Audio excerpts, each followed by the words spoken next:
Chiranjeevi sir, question is to you, sir. So, I want to ask you if you want to share one powerful message that will help in rewiring everyone's mindset. Yes, జీవితం అన్నది cake walk కాదు, పూల పాన్పు కాదు. ప్రతి క్షణం ప్రతి చోట ఇందాక మీరు అన్నట్లుగా అబ్స్టికల్స్ వస్తుంటాయి, ఆటంకాలు వస్తుంటాయి, ప్రతిబంధకాలు వస్తుంటాయి, అండ్ ప్రతికూల పరిస్థితులు ఏర్పడుతుంటాయి. మనం గోల్ స్ట్రాంగ్గా అనుకుంటాం, దానికి కావాల్సిన కష్టం పడుతుంటాం, దానికి కావాల్సిన అవకాశాలని మనం చేజెక్కించుకొని ముందుకు వెళ్ళటం కోసం అన్ని రకాలుగా మనం ప్రయత్నం చేస్తుంటాం.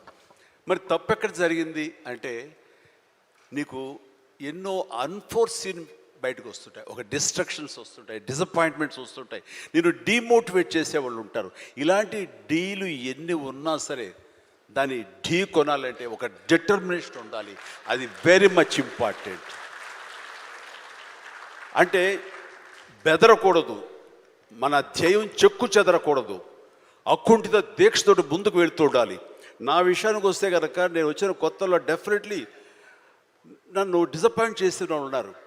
నేను హీరోగా ఎదుగుతున్న సమయంలో, హీరోగా 4-5 సినిమాలు చేస్తున్న సమయంలో కొంతమంది ప్రొడ్యూసర్స్ నన్ను ఒక తక్కువ స్థాయి రౌడీ వేషాల కోసం అడిగారు. కొత్తలుడు అని, కొత్తపేట రౌడీ అని, అలా మోసగాడని ఇట్లాగా అడుగుతుంటే పెద్ద పెద్ద హీరో, నేను ఒక పక్క నుంచి మంచి హీరో వేషాలు వేస్తున్నాను, కొన్ని యాంటీ హీరో అయి ఉండొచ్చు, but hero lead man characters వేస్తుంటే ఎక్కడో డిసప్పాయింట్మెంట్ ఉంటుంది. అబ్బా ఏంటి నేను హీరోగా పాజిటివ్ క్యారెక్టర్గా, చట్టాన్ని కళ్ళు లేవు ఇలాంటి సినిమాల్లో హీరోగా చేస్తుంటే నన్ను చిన్న చిన్న రౌడీ వేషాలు ఏమంటున్నారు, నా జీవితం ఏమైపోతుంది, ఇలా కాదు కదా అని అనుకునే పరిస్థితి, వాళ్ళకి ఎదురు చెప్పలేని పరిస్థితి. కానీ లోపల ఒకటే ధైర్యం, ఎన్ని వేషాలైనా వేయనివ్వండి, ఎటువంటి వేషాలు వేయనివ్వండి, నేను ఖచ్చితంగా అలాంటి వాటి కోసం ఎదురు చూస్తాను, అలాంటి ఖచ్చితంగా వస్తాయని ఒక దీక్ష, ఒక నమ్మకం నాకు. ఆ నమ్మకం నిలబెట్టింది. అండ్ ప్రేక్షకులు, నేను చిన్న చిన్న విలన్ పాత్ర 2-3 సార్లు సినిమాలు వేసినా సరే అందరూ కూడా చమక్లా మరిచేవాడిని, ఆకర్షించుకునేవాడిని. ఇడెవడరా భలే చూస్తున్నాడు, శబాష్, నెక్స్ట్ పిక్చర్ ఎత్తుంది చేయాలి, అండ్ ఇతను సాంగ్స్ బాగా చేస్తాడు, ఈ సాంగ్స్ పెట్టి ఇతను హీరో చేయాలంటూ ప్రేక్షకుల చేత నేను మనల్ని పొంది, ప్రేక్షకులు సినిమా ఇండస్ట్రీలో ఉన్నటువంటి ప్రొడ్యూసర్ని, డైరెక్టర్ని నన్ను ఖచ్చితంగా పెట్టుకుని తీసేలాగా చేశారు. కాబట్టి ప్రేక్షక దేవుళ్ళకి ఎప్పుడు నేను రుణపడి ఉంటాను. అది నా ఒక అధ్యక్ష, నా కాన్ఫిడెన్స్ వాళ్ళని రీచ్ అయింది. నేను చెప్పుకోకర్లా, నువ్వు చేసే చిన్న పాత్రని పెద్ద పాత్ర సరే, నువ్వు చేసే దాంట్లో నీ కన్విక్షన్, నీ యొక్క హావభావాలు, నీ హుషారు వాళ్ళని ఎక్కడో తెలియకుండా రీచ్ అవుతుంది. సైకిల్ కుర్రాడు అంటారు మనూరు పాండవులు, అది 5 మందితో పాటు నేను ఒక కుర్రవాడిని. వాళ్ళకంటే పెద్ద క్యారెక్టర్ నాకు లెంగ్త్ ఏమి లేదు, వాళ్ళకంటే స్ఫురద్రూపం కాదు.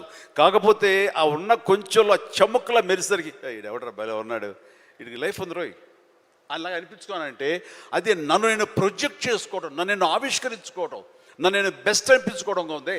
నిరంతరం అదే థాట్తో ఉండి, ఆ నమ్మకంతో ఉంటే ఖచ్చితంగా ఇలాంటి డీలు ఎన్నొచ్చో సరే ధీటుగా ఢీ కొట్టగలం. ఇది నేను చెప్తాను. అంటే ఇంకా ప్రధానమైన ఉదాహరణ చెప్పాల్సి వస్తే, మహానాయకుడిని ఇక్కడ ఉన్నారు, అలిపిరి సంఘటనతో అక్కడి నుంచి పడి లెగిచి ఎంత డీమోటివేట్ అయిపోవాలి, చావు తప్పి కన్నులు అట్టపోయినట్లుగా ఆ రోజున పరిస్థితి ఉన్నప్పుడు ఆ విజువల్స్ చూసి ఎక్కడ చెక్కు చెదరలేదు. ఆయన మానసిక స్థైర్యంతో ఉన్నారు. హాస్పిటల్కి వెళ్ళి ట్రీట్మెంట్ తీసుకుని వెంటనే మామూలుగా బయటకు వచ్చారు.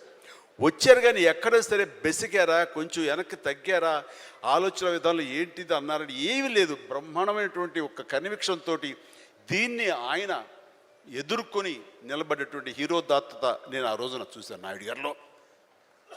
ఇలాంటివి వస్తుంటాయి, కానీ వీటిని మన కన్విక్షన్, మన నమ్మకం, మన మీద నమ్మకం ఖచ్చితంగా ముందుకు వెళ్ళిపోతుండాలి. మనల్ని ఆదరించే ప్రేక్షకులు లేదా రాజకీయంగా వస్తే ప్రజలు ఎప్పుడు మన యొక్క మంచిని, మనం చేసిన కృషిని, మన యొక్క ఇన్నర్ మన ఫీలింగ్ని, మన జెన్యూనిటీని, మన ఆనెస్టీని, నిజాయితీని ఖచ్చితంగా గుర్తించగలరు.